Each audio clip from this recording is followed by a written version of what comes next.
Hello दोस्तों, कैसे हैं आप लोग। स्वागत है आज की वीडियो में, आज के ब्लॉग में।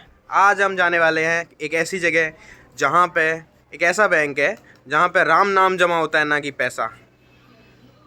तो हम जा रहे हैं आज के ब्लॉग में करह धाम, पटिया वाले बाबा के पास। तो बने रहिए हमारे इस ब्लॉग में। Audio Jungle.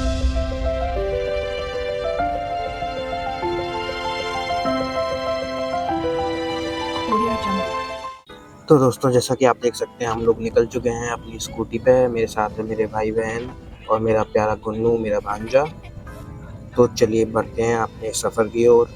अब जैसा कि आप जानते हैं, हम लोग जा रहे हैं करह धाम पटिया वाले बाबा के पास, जो मुरैना से लगभग 20 किलोमीटर की दूरी पे है और ग्वालियर से 30 किलोमीटर पड़ता है।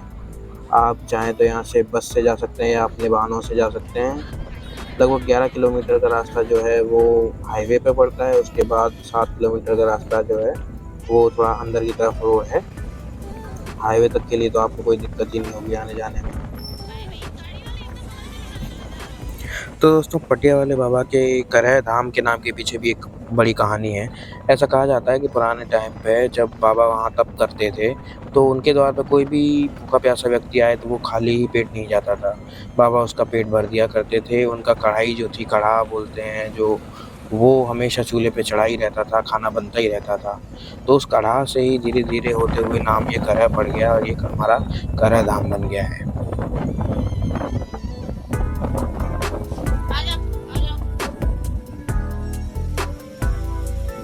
हम 11 किलोमीटर सीधे हाईवे पे चल चुके हैं। अब ये जो बोर्ड दिख रहा है, इधर से राइट टर्न लेना है हमें और इसी रोड पे जाना है।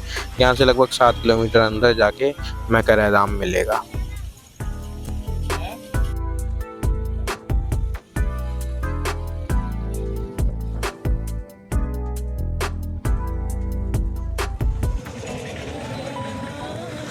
यूँ तो श्रद्धालु पूरे साल ही यहाँ आते रहते हैं, लेकिन यहाँ सबसे ज़्यादा भीड़ तब लगती है जब यहाँ सिया पिया का मेला लगता है, जो माघ महीने की पूर्णिमा से फागुन की नवमी तक लगता है। लगभग 10 दिन का मेला ये होता है, जिसमें लाखों की भीड़ आती है। यहाँ पे श्रद्धालु दर्शन करते हैं। यहाँ रासलीला का प्रोग्राम होता है, यज्ञशाला है, वहाँ पे 9 दिन तक कंटिन्यू यज्ञ चलता है। और दुर्गा सप्तशती के भी 100 पाठ होते हैं, श्रीमद् भागवत के भी 100 पाठ होते हैं। तो लगभग कुल मिलाकर बहुत बड़ा प्रोग्राम होता है। अगर आप यहाँ आने का प्रोग्राम बनाते हैं तो उन 10 दिनों में ज़रूर आइएगा।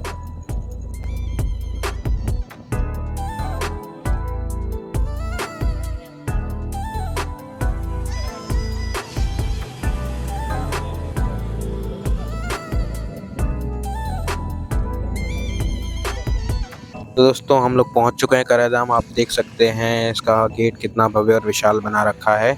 आइए चलते हैं अंदर।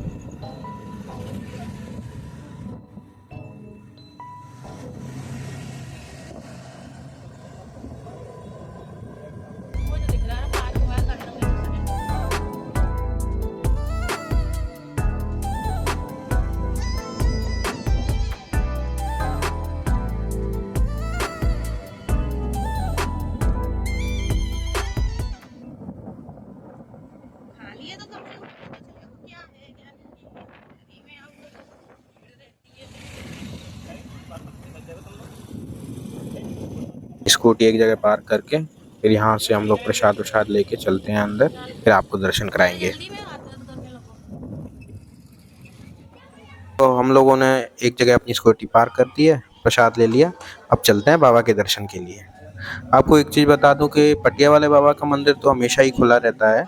उनके दर्शन तो आप कभी भी कर सकते हैं, लेकिन उनके साथ साथ जो बाकी माता रानी के या भोलेनाथ के मंदिर भी हैं जो परिक्रमा मार्ग में पड़ते हैं, वो केवल 12 बजे तक खुले रहते हैं, दोपहर के 12 बजे तक। उसके बाद शाम को 4 बजे ही खुलते हैं। तो आप उसी हिसाब से आइएगा ताकि सबके दर्शन हो पाए।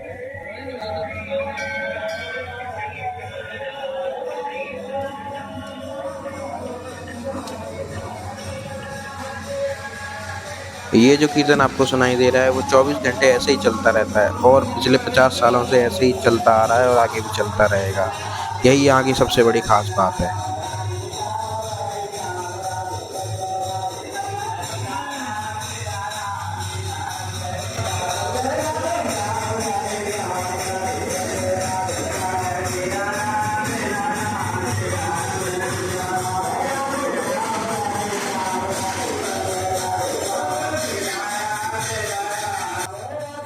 ये भोले बाबा का मंदिर है जो पटिया वाले बाबा की समाधि के जस्ट सामने बना है।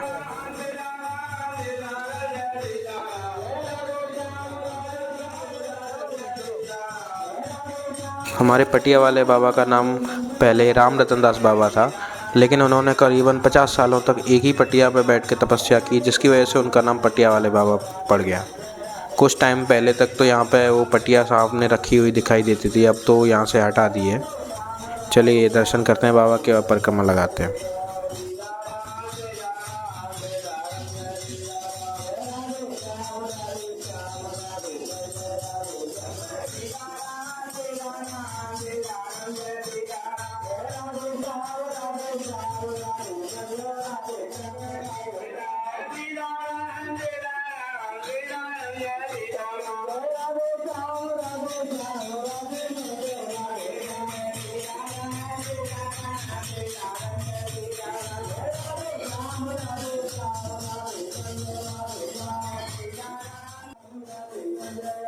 ये पटिया वाले बाबा के मंदिर के बगल में मंदिर है जिसमें राम जी और नरसिंह भगवान विराजमान है, और साथ ही में इस धाम के जितने भी पटिया वाले बाबा से पहले संत हुए, महात्मा हुए, उनकी भी फोटो यहाँ रखी हुई है।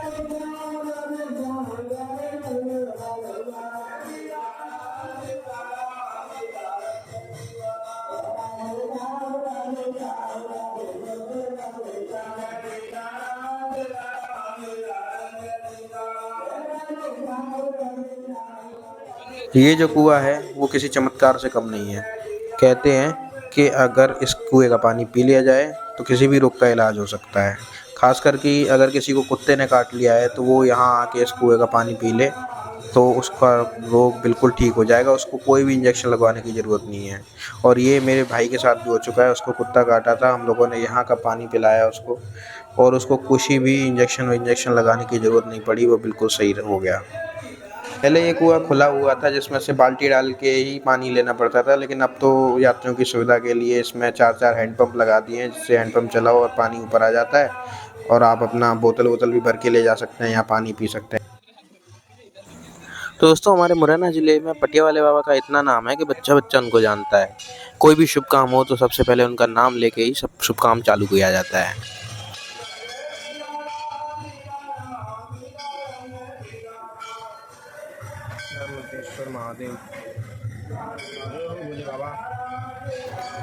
ये नर्मदेश्वर महादेव मंदिर है।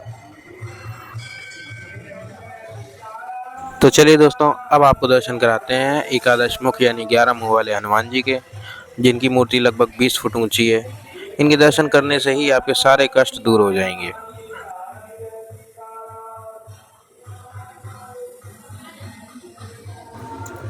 यहाँ पे एक माता रानी का भी मंदिर है जिसमें शेरावाली माता, काली माता और सरस्वती माता हैं। चलिए उनके दर्शन करते हैं।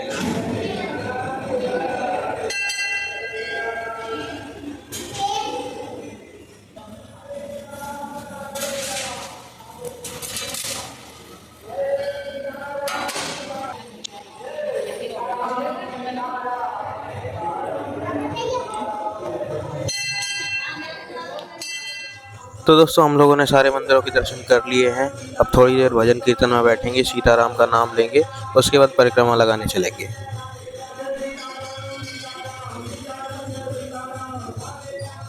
तो चलिए दोस्तों अब हम अपनी परिक्रमा चालू करते हैं। यहाँ इसी द्वार से हम लोग अंदर जाएंगे। ये परिक्रमा लगभग 1 किलोमीटर लंबी है, जिसमें ज़्यादा टाइम पे आपको थोड़ी सी चढ़ाई है और फिर वापस आते टाइम पे ढलान है, लेकिन थोड़ी थोड़ी ही है तो ज़्यादा कोई दिक्कत वाली बात नहीं है। किसी भी उम्र के लोग इसको आराम से पूरा कर सकते हैं। और अगर आप थक जाते हैं तो बीच बीच में बैठने के लिए व्यवस्था भी कर रखी है, और पूरी यात्रा में बिल्कुल छाया से पूरे पेड़ लगा रखे हैं छाया देने के लिए।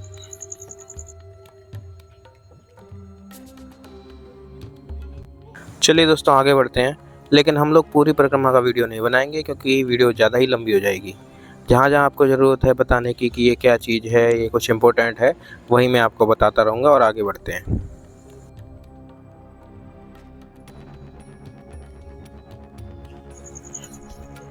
दोस्तों देखिए, यहाँ पे एक गौशाला भी है। यहाँ के लोग बताते हैं कि 500 से 1000 गाय डेली यहाँ पे खाना वाना खाती हैं और यहीं रहती हैं। यही वो माता रानी का मंदिर है जिसकी मैं बात कर रहा था कि 12 बजे बंद हो जाता है। अब ये सीधा 4 बजे ही खुलेगा। हम लोग भी वहाँ वीडियो बनाने के चक्कर में थोड़ा सा बैठे रहे, इसलिए ज़्यादा देर हो गई और ये बंद हो गया। कोई बात नहीं, अगली बार हम आएंगे तो आपको ज़रूर दर्शन कराएंगे।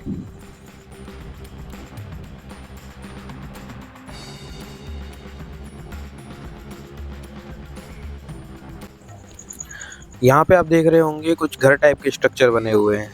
यहाँ पे करेधाम में ये मान्यता है कि अगर आप यहाँ पत्थरों से मिलाकर एक घर वर बना के जाते हैं, तो जिन लोगों का घर बना हुआ नहीं है, जैसे कुछ लोग किराए पे रहते हैं, तो उनका बहुत जल्दी घर बन जाएगा। और जिनके पास ऑलरेडी घर है, तो उनके घर में सुख समृद्धि आएगी और उनका भी और अच्छा घर बन जाएगा।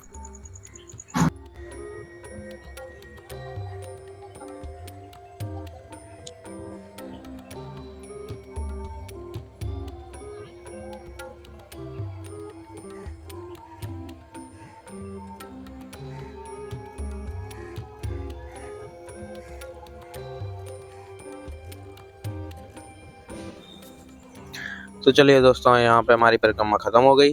अब आपको यज्ञशाला के दर्शन कराते हैं। जो आपको सामने सीधा रास्ता दिख रहा है, वही सीधा यज्ञशाला को जाता है। तो दोस्तों अब हम लोग जा रहे हैं यज्ञशाला की तरफ, और वहीं पे पंगति स्थल भी है, जहाँ पे जैसे मैंने आपको बताया था कि फरवरी के महीने में सिया का मेला लगता है, जब लाखों की भीड़ में श्रद्धालु आते हैं। तो इसी जगह पे बैठ के वहाँ खाना खाते हैं। लगभग 10,000 लोग एक साथ बैठ के खाना खा लेते हैं।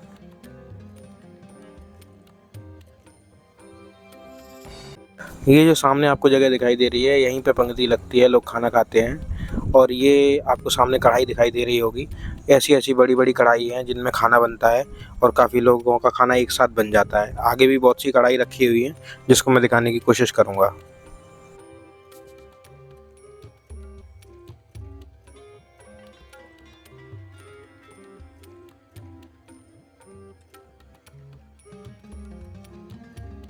ये जो सामने आपको पीली बिल्डिंग दिख रही है, यही यज्ञशाला है। और वो सामने जो आपको दिख रही है, जहाँ पे काम चल रहा है, वहाँ पे रासलीला होती है। और इसी मैदान में साइड में पंडाल लगता है, जिसमें दुर्गा सप्तशती का पाठ होता है और श्रीमद् भागवत का पाठ होता रहता है कंटिन्यू 10 दिन तक।